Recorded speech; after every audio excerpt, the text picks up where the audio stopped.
Okay, so we have a busy day today. You can see we have the Hitachi Denali 50. It's here for bringing it back to life. It's been abused a bit, so we're going to do a full service and repair this rear flat right here. Looks like the owner's been riding around with it flat, so it looks like the rim may be bent. So we'll check things out. Looks like they removed the bucket already as shown. So we got Marcus and Adam here today. They're gonna complete this service. Just got this one done here. This was a full service. It was sitting for 2 years uncovered. So yeah, we got it going. Took a little TLC, but got it done. So it's brought back to life and it's running as it should. Marcus, Adam filled you in, right? This is a full service and also a rear tire repair, right? Yeah. I like that stylish red pants you got on, man. Yeah. Pretty cool. These are laundry pants. There you go. Bring some style here to the shop. Yeah, I gotta do some laundry. Reminds me of the disco era. Yeah, It's a disco. All right, we're starting a little early today, so looks like it may snow. It's pretty windy, cold, chilly.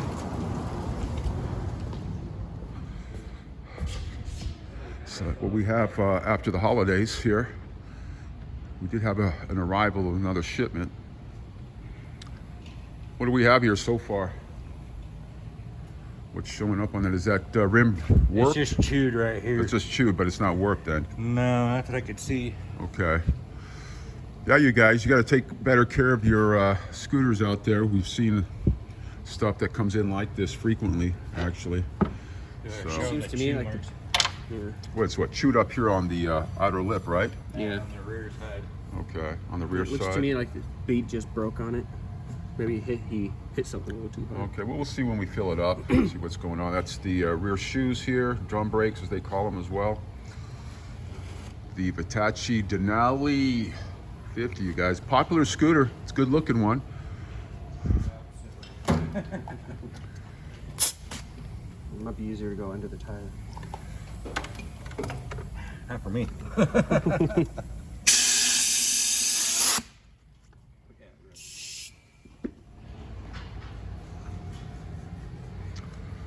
This is the bucket removed. You guys can see here. Run it from the top. So to get better access, it's always good to remove that bucket so you guys can get a hand access to everything here. It lightens up everything as well. Got that muffler exhaust off, as you can see here. This is right here is the flange area where the exhaust is mounted.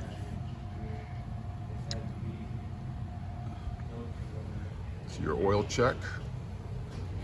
Yeah, it's a QMB 139, so they're all generally all the same, you guys, on all the Chinese 49cc, aka also 50cc scooters. So we're spraying down the tire, seeing if there's any leaks there on the bead. Like I said, it's probably the air coming from inside the bead here. So you do see some? Yeah, on the back and front.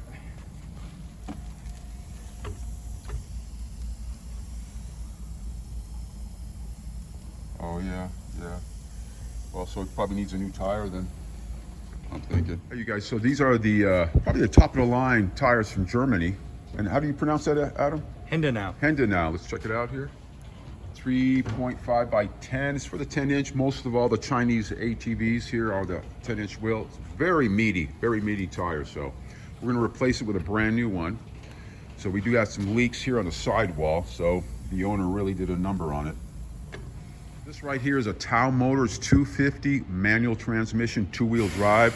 This is in here. It's been sitting for 2 years, so it's in here. Bring it back to life. As you can see, it's been sitting outside. No cover on this one. No cover on this is the Pentora 150, 2 years old. It's been sitting outside, has not run since. So we got these two to bring them back to life. We got the Pentora 150, bring back to life. And the Tao Motors RENO 250, and it looks like we have a Tao Motors. Look at this. Now this was also out in the sun by a customer. It left outside for a few years actually. You can see how it's all peeling up here, the plastic coating on it. So this is a bring back to life, not covered. You guys have to take care of your ATVs, very important. I mean, these are great investments. You just got to take care of them. Not as much as a Honda or Yamaha or Suzuki, of course, but they're Honda knockoffs. So require regular maintenance and care, and they'll last you a long time. Like this is a brand new one. This is a Hitachi, brand new, and this is the Town Motors here. Over 2 years sitting outside, not running. You have to break this off the bead. It's really cold out here in Reno, so it's been dropping down to about 20s Fahrenheit. So these tires get really hard. So we used our bead breaker here on this side right over here. Adam had to use this here to massage it a little bit.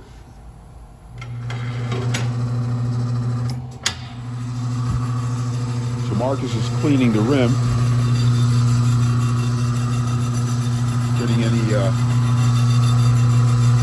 metal, any shavings that are sticking out on it. It's been pretty rough. You gotta be careful with your hands when you're touching the edge because it got all boogered up. What was that? Showing them my tricks even for slime. These are your tricks, right? Tricks are for kids, silly rabbit, right? We'll move some stuff. So it does have some divots, you guys, on there. It's a tubeless, so we do use a bead sealer from time to time. So we clean it up as much as we can. All right, so this one's directional. There's an arrow usually here on the sidewall that tells you what direction it's going to be mounted on. Now, one thing, before we put this on, we're going to blow it up and get a cold tire. Now with that, Nice crispy tire on there now. It's not leaking, right? nope. You use Now some of this. that bead sealer? We also set it to 60. Then here in a few, before we set the scooter down after doing the service, we'll do the Okay. we'll redo the tire pressure. All right. So when you guys want to service a flat tire, the audience out there, keep that in mind. If you own one of these here, you do have to remove the exhaust muffler. So they're going to remount this now. And you go from there. What size is this generally here, Adam? 21. It's a 21 millimeter, okay. So the tire cannot be removed unless you remove the exhaust muffler. Need a light? Nope, I got it. Cool. Usually that makes it a little simpler so you don't have to hold the pipe and do it. I do that with all mine. And then as soon as you tighten that one, tighten the underneath ones, then we finish tightening them all up. Okay, that's good. Can I switch over to this one? Or if you want to, use your hands like this first. Yeah. It's a 10 millimeter, right? Yes. Yep.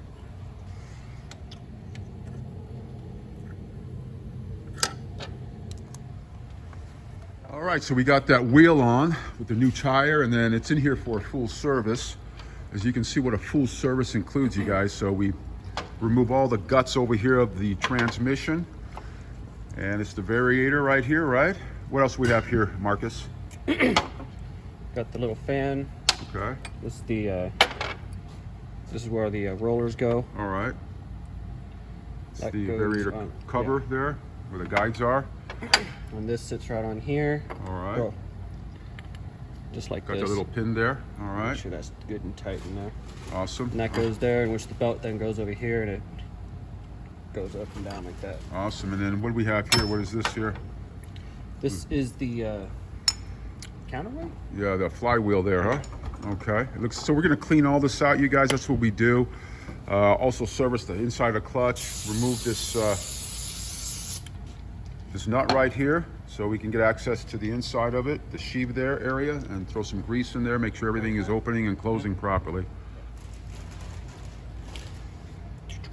So basically, what I would like you to do after you've tried the starter thing is there's usually a nut right here with your variator. You want to put a socket on that and a socket wrench and try twisting it with hand. If it's binding up there, then there's something wrong. All right, so this one was bring back to life as well. It's been sitting for what, about 2 years? Yeah. Yeah, it's just outside in the elements here, northern Nevada. What'd you guys do so far on it? Carburetor, new gas, new battery. Woo, oh boy, yeah. New fuel filter. It had that phase separation, I bet, on that gas. Was it pretty smelly? Ask him, he smelled it. Turpentine. Oh, turpentine, okay. Nothing beats good smell of turpentine in the morning. Oh, And plug it in needs the a new chuck. battery, it looks like, right? Yeah, that's what I said. Battery, carburetor. Okay. Vitassi Pentora 150, you guys. It sat outside for 2 years. You can see look at the decals here. It's got discolored here. Some customers, you know, they don't care, but it's here to bring back to life, and that's what we're doing right now. Just that I always The Pentora's old carburetor had all that phase separation. The gas sat in there for over 2 years, so it's like definitely like varnish in there. Big mess. So it's cheaper to put a brand new carburetor on these because they're not too much, rather than opening it up, cleaning it, and all that. So if it was a Honda or a major brand, those carburetors can be quite pricey. So it's a different strategy. All right, let's walk up on the Tao Motors RENO 250. Now this was brought in, it's been sitting for a couple of years. We did our diagnostic. Of course, it needed a brand new battery, as shown over here. So we found out we weren't still getting any power anywhere. So it's been sitting for a while. So we run a couple of tests. So we found out it had a defective switch right here, it looks like. So we installed a brand new switch on the RENO 250, and it brought back to life the electrical system. So it's a good sign, and we'll start the rest of the service on this one. So hope you guys find this well, giving you guys a little glimpse of what goes on the day-to-day operations, day-to-day life of running a shop over here, particularly the service and what comes in and what goes out. You guys can see at least how well some customers are taking care of their ATVs, scooters. So just this will give you a glimpse on what to expect as well, and what you should be doing to maintain, get optimum performance out of your Chinese ATV. These are great buys, but they do require you to do some maintenance and taking care of them and storing them properly, winterizing them, etc. So we'll catch you guys later on the next one. Take care.